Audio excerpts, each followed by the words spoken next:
Hello everyone. चलो आज हम देखते हैं, पिछला हमारा टॉपिक था external fertilisation of the frog, हमने देखा था, है ना।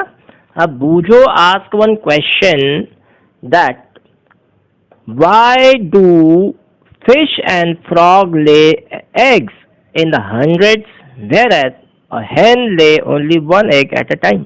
भाई ऐसा क्यों होता है? क्योंकि एक्वेटिक एनिमल्स तो हंड्रेड ऑफ एग्स देते हैं और hen देखे तो एक ही एग देता है। तो चलो उसका जवाब देख लेते हैं। पहले बोलती है दो these animals lays hundred of eggs and release millions of sperms, यानी मेल क्या करते हैं उसमें मिलियंस ऑफ स्पर्म्स भी रिलीज करते हैं। All the eggs do not get fertilize, लेकिन एक बात होती है उसमें कि सभी एग फर्टिलाइज नहीं हो पाते, सभी स्पर्म्स एक के पास रीच नहीं हो सकते। मैंने पहले बताया था कि कोई पानी में बह जाते हैं, कोई वैनिश हो जाते हैं, कोई मछली खा जाती है, बहुत सारे ऐसे अदर एनिमल एक्वेटिक एनिमल्स खा जाते हैं। तो do not get all the eggs do not get fertilize and develop into the new individuals. This is because the eggs and the sperm get exposed to the water, यानी ज़्यादा से ज़्यादा expose water में expose होते हैं और पूरे पानी के अंदर ही ये सब प्रक्रिया चलती रहती है ना। पूरा प्रोसेस कहाँ होता है? ये पानी के अंदर ही होता है और उसमें मूवमेंट भी होता है। वाटर का मूवमेंट चाहे बहुत ज़्यादा रहता है, तो ज़रूरी नहीं कि सारे स्पर्म्स ही सारे एग्स में जाके मिल जाएंगे, फ्यूज हो जाएंगे। No, it is not like that. फिर होता है विंड भी होता है, कभी हवा का झोंका भी आता है, तो हवा के बहाव से पानी भी बहुत तेज बने रखता है। और सबसे पहली बात तो अगर रेनफॉल में ये सब होता है तो रेनफॉल में तो बहुत सारे एग बह जाते हैं, है ना। And also there are the other animals in the pond which may feed, यानी कुछ अदर एनिमल्स भी होते हैं जो अंडे खा जाते हैं फ्रॉग के, ठीक है, on the eggs. And thus the production of large number of eggs and sperm is necessary to ensure the fertilization of at least a few of them। अगर 100 eggs अगर हुए हो तो उसमें से 10 या 5, ये बहुत हो गया, तो 15 भी बहुत बोल दिया मैंने, 15 के अंदर ही अंदर उनके और उससे भी कम मेंढक बनेंगे या उनका फर्टिलाइजेशन होगा, बाकी तो सब बह जाते हैं, है ना। तो इस प्रकार से ये प्रोसेस होता है। चलो आगे बढ़ते हैं। नाउ व्हाट द बूजो says, how could a single cell, ठीक है, how could a single cell become such a big individual. कैसा बनता है ये देखो अभी, हाउ द बिग इंडिविजुअल्स कैसा बनता है। एक सेल, अगर आप भी एक सिंगल सेल से बने हो, है ना, हम ह्यूमंस भी एक सिंगल सेल से बने, हर ऑर्गेनिज्म जो बना है एनिमल्स वो सब सिंगल सेल से बना है, और सच ए बिग इंडिविजुअल में तब्दील हुआ है कि making the process and developed into the individual. कैसा होता है चलो देखते हैं। Now that process is called the development of embryo, ठीक है, इसको बोलते हैं development of embryo. Fertilization result in the formation of zygote. क्या होता है फर्टिलाइजेशन का बाद में क्या बनता है? जब फर्टिलाइजेशन प्रोसेस स्टार्ट होता है तब क्या बनता है? जाइगोट बनता है ना, which begins to develop into an embryo. उसके बाद की प्रोसेस क्या है? जाइगोट के बाद क्या बनता है? एम्ब्रियो बनता है। अभी हम ये देखेंगे, लेकिन ये जो आपके बुक में दिया है ये पेंटिंग वाला है, जो मैं आपको ओरिजिनल बताऊंगा अभी इसके बाद, ठीक है। हम देखते हैं, अभी पहले पढ़ लेते हैं। The zygote divides repeatedly to give rise to a ball of the cells, यानी जब जाइगोट डिवाइड होते रहता है, यानी जैसे ही फर्टिलाइजेशन स्टार्ट होता है और उसका सेल डिवीजन स्टार्ट होता है तो जाइगोट बनता है। तो जाइगोट भी अब डिवाइड हो रहा है, ठीक है। Further division of called the zygote divide repeatedly to give rise to the ball of the cells का बॉल बन जाता है। ये भी दिखाया है फिगर नंबर 9.8b, हम बाद में देखेंगे।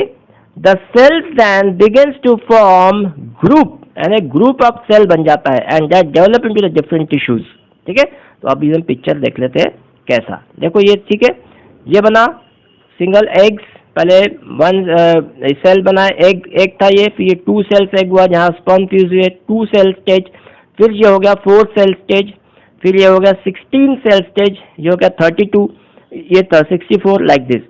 अच्छा, और ये जो दिख रहा है आपको ये अब इसके बाद की जो स्टेज है, ठीक है। और लास्टली जो हमने यहाँ पढ़ा था the ball like structure rise into the ball like cells of the zygote, तो वो ये वाला स्ट्रक्चर है। और ये जो पिक्चर है बच्चों, ये this is the original picture, यानी ये इस प्रकार से ही ओरिजिनल होता है। अब यहाँ पे जो दिख रहा है ये जाइगोट का, इसके पहले का जो, तो ये लड्डू सामान कुछ, ये लड्डू नहीं रखे हुए है ना, नहीं तो बोलेंगे सर ने लड्डू प्लेट में लड्डू रख के दिखा दिया, तो ये लड्डू नहीं है, ये सेल से कैसे सेल डिवाइड हो रहे हैं जाइगोट के, और फिर और जब ज़्यादा डिवाइड होते हैं तो ये सेल बॉल लाइक स्ट्रक्चर बन जाता है। ठीक है, चलो आगे बढ़ते हैं। Tissue and organs of the body and this developing structure is term as the embryo. इसी को हम क्या बोलेंगे, एम्ब्रियो। ठीक है, ये एम्ब्रियो का एक पूरा लास्ट स्टेज है कि अब इसके बाद सेल्स बनना चालू हो गया पूरा तरह से, अब अंदर से इंडिविजुअल जो भी ऑर्गेनिज्म होगा वो बनना चालू हो जाता है। The embryo gets embedded in the wall of the uterus. अब ये कहाँ पे आ जाता है, embryo get embedded in the wall of the uterus, क्योंकि ये कहाँ सब हो रहा है, सब उसका पालन पोषण कहाँ पे हो रहा है बच्चे का, वो यूटेरस में ही हो रहा है। फॉर द फर्दर डेवलपमेंट, ये भी हम देखेंगे जब पिक्चर आएगा, जब 9.8 ABC, the embryo continues to develop into the uterus. ठीक है, the embryo continues to develop in the uterus, it gradually develops the body. देखो कैसा होगा, देखो ये दिस इज द यूटेरस। ठीक है, अब यहाँ से जो आया, यहाँ से पूरा डेवलपमेंट दिख रहा है आपका, यह ओविडक्ट दिख रहा है, ये जायगोट। ठीक है, और ये बॉल लाइक स्ट्रक्चर जो दिखाया था वहाँ पे, ये तो पिक्चर है, ये ओरिजिनल नहीं है, लेकिन ये हमारा ये वाला ओरिजिनल है। ठीक है, ये वाला ओरिजिनल है और ये तो पिक्चर दिखाया।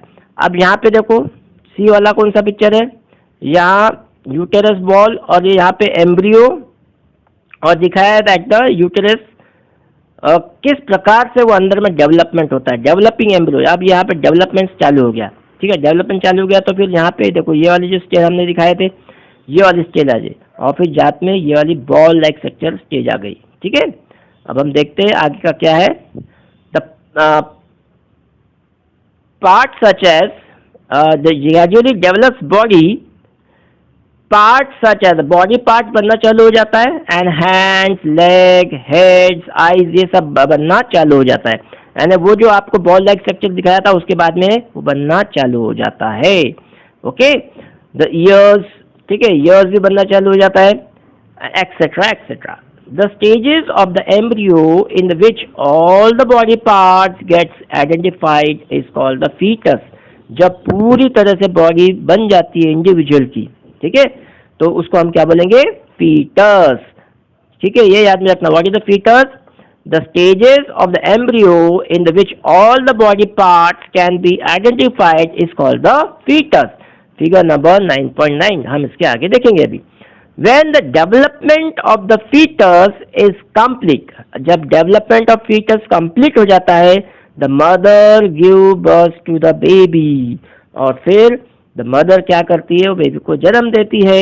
तो देखो अब कैसा रहता है fetus, हम देखेंगे अभी। This is the fetus, और ये यूटेरस के का भाग है, और यूटेरस में क्या कर रहा है, बच्चा बन रहा है ना, और उसका सर कभी भी नीचे होता है।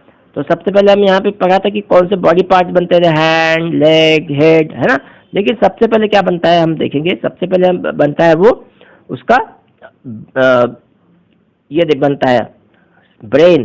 ठीक है, ब्रेन के बाद में आपके उसके बैकबोन बनना चालू हो जाता है, बैकबोन। ये बैकबोन सब देखा होगा आपने, बैकबोन रहती है आपके पीछे में, रीढ़ की हड्डी जिसे हम कहते हैं। ठीक है, और ये ब्रेन भी बनना चालू होता है, क्योंकि ब्रेन पहले बनता है, उसके बाद में फिर आईज, पहले ब्रेन और फिर बैकबोन। ठीक है, ये ब्रेन और इसका ये हो गया बैकबोन। तो ये बैकबोन के बाद में फिर eyes, hand, stomach, organs, leg, सब कुछ बनना चालू हो जाता है। तो ये अपना ह्यूमन का इस प्रकार से होता है। तो ये हो गया पिक्चर काय का, human foetus in the uterus, human foetus in the uterus, ये तो ह्यूमन का है। ऐसे जानवरों का भी होता है, ऑल एनिमल्स का भी ऐसा ही होता है। ठीक है ना, आगे बच्चे समझने, तो हम अब यहीं अब स्टॉप करते हैं, अगला सेशन अगला टॉपिक अगले सेशन में। ठीक है, थैंक यू।